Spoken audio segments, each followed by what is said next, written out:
This episode of the Asset Underdog, I, Brooke Brown, will share all of my little business. I mean the scandalous. I mean the stupid. I mean, ultimately, things that were some pretty good lessons, actually. First, who am I? I'm a content creator, financial educator, and finance professional on a journey to growing my net worth to six figures in 6 months. Can I do it?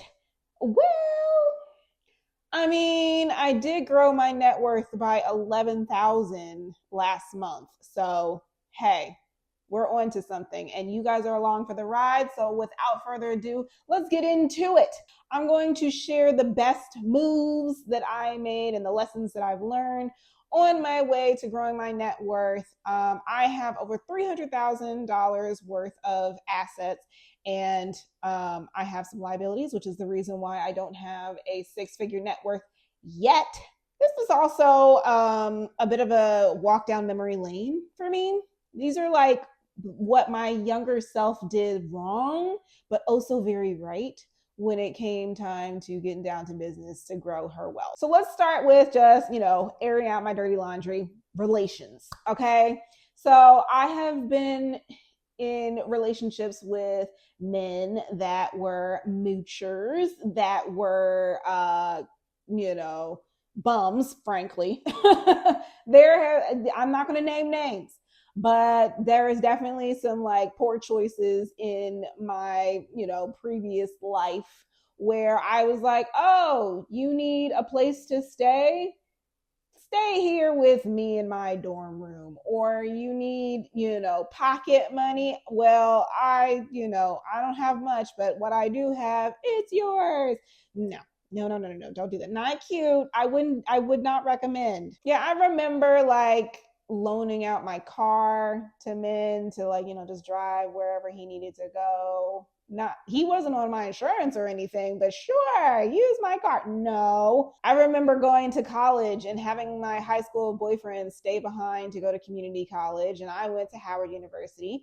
Shout out to HU. I remember just wanting that relationship to work so badly that I missed out on opportunities for it. I remember going home the summer after my freshman year of college, not to go to an internship, not to get a summer job, but because I wanted to be reunited with my boo.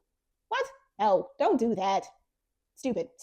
I've been in long distance relationships where I use my credit card to book hotels and flights and, completely like doing things that you just do when you're dumb and in love. So the lesson there is that codependence and financial incompatibility and people pleasing is expensive. Don't do it. Next thing, housing, food, and transportation. So you know how they say that housing, food, and transportation are your like largest cost as it relates to your budget on a monthly basis? In general, like everyone, housing, food, transportation, those are the big three. So I grew up poor, and I grew up being excited to see for rent signs in yards because my mom would call the property owner and say, hey, we're on Section 8. Do you take those vouchers? And we would move constantly. We moved like 13 times before I got to college.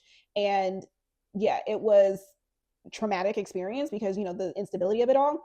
But also it just kind of made me feel like, okay, this is just normal. This is what you do. You move all the time. You make new friends. You go to you're always the new kid. Luckily I had my twin sister to kind of be my, ride or die friend. But yeah, we moved a lot. Yeah, living in the house that I live in now is a big deal because it meant that I had to heal from those childhood trauma wounds where it was like, oh, you never know, you're gonna have to move again. You always have a bag or a box packed because you might have to get going. Or you might not be able to afford your living arrangements. So make sure that you always have something saved aside just in case. And so being able to afford the house that I live in today. It is a 2-bedroom, 1.5 bath townhouse that I own. I do have a mortgage, but I own it. And, it costs me $800 for the mortgage on a monthly basis, not including property taxes and escrow and all that good stuff. The HOA fee is $150, which I think is expensive, but y'all can let me know if that's not the case, whatever. So yeah, that was definitely a lesson learned. So the lesson there is, live below your means and heal from your childhood trauma. So food. I follow a very strict diet. It's basically keto. I don't eat a lot of processed foods. I don't eat flour, sugar. Um, I'm very strict with how I eat, right?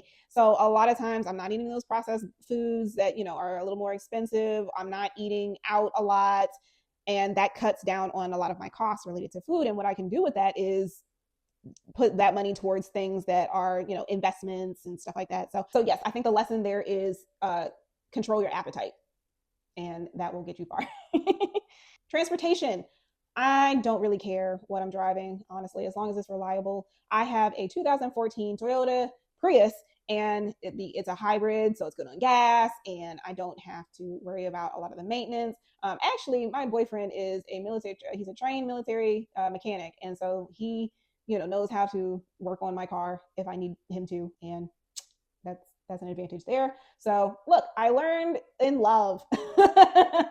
So you guys know I love the library, and there is a reason for that. One, it has done so much for me as far as understanding financial freedom, financial literacy, and what it takes to get from being impoverished to being wealthy. What using the public library has done for me is that it has not only expanded my perspective and my worldview, but it has also helped me avoid scams. It's helped me increase my income. It has helped me, learn different strategies, different, subjects to focus on as it relates to growing and protecting my wealth. So yeah, and it's free. Hello. So like, I'm not paying for subscriptions to, check out audiobooks or DVDs of shows that I like to watch, or, just the books that I want to read from like new authors. And it's even helped me understand like how the other side lives, right? And do I even want that?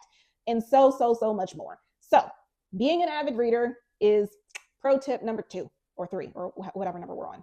Bonus podcast, being a fly on a wall to conversations that I would not normally be privy to. That's what podcasting does for me. I'm going to make another video where maybe like a YouTube short or something like that, where I talk about my top financial podcasts that I just swear by. So the lesson there would be find pleasure in inexpensive learning and entertainment. Student loan forgiveness. So I got my bachelor's degree in theater arts administration. Yes, I wanted to be backstage on Broadway, and I left undergrad with about $30,000 worth of student loan debt. And then I went to grad school immediately afterwards, and only spent a year on the program. And yet I graduated with another $60,000 worth of student loan debt, which for a total of $90,000 in student loan debt. And I decided early on in my career that I was going to go after public servant student loan forgiveness, the PSLF program. And what it does is, after 10 years of faithful payments and 10 years of working with a 501c3 nonprofit, you get your student loans forgiven. I qualified as of June 2025. And yeah, so any day now, as soon as Congress and the rest of the government gets its act together. Would it be YouTube without a little technical difficulty? So here it is, me giving you the play by play on the voiceover. What I was going to say in this segment before the sound cut out was that sacrifices must be made with the short term and long game in mind. And that's what happened with me in the student loan forgiveness program participation. And I think it really turned out for the best, because even though it's taking a while for my forgiveness to process, ultimately I will have a net worth increase of $144,000 when it's all said and done. So there you go. I also wanted to talk about retirement savings. I always took the company match when I was working for my previous employer, and I even increased it once I started making $100,000, instead of blowing it on, just excess spending, like, designer clothes or shoes or bags or anything like that. I really was like, all right, this is the time for me to set it and act like it never happened. And that's what I did. I went from like saving like 10% to now to then like 15. And it really worked out for the best, because ultimately I was able to reach $100,000 worth of retirement savings. And then now I'm at like 123. And the returns on that investment just keeps growing my net worth. And that was definitely a smart decision that I made, that my younger self made. So, yes, technical issues aside, I really want to know from you guys in the comment section. Did you guys enjoy this video? It was very vulnerable for me to create, but I really hope that it was inspiring and insightful and got you guys thinking about some lessons that you've learned along your financial journey as well. Thank you so much for tuning in to another episode of Asset Underdog. And as always, make sure that you guys tell the others.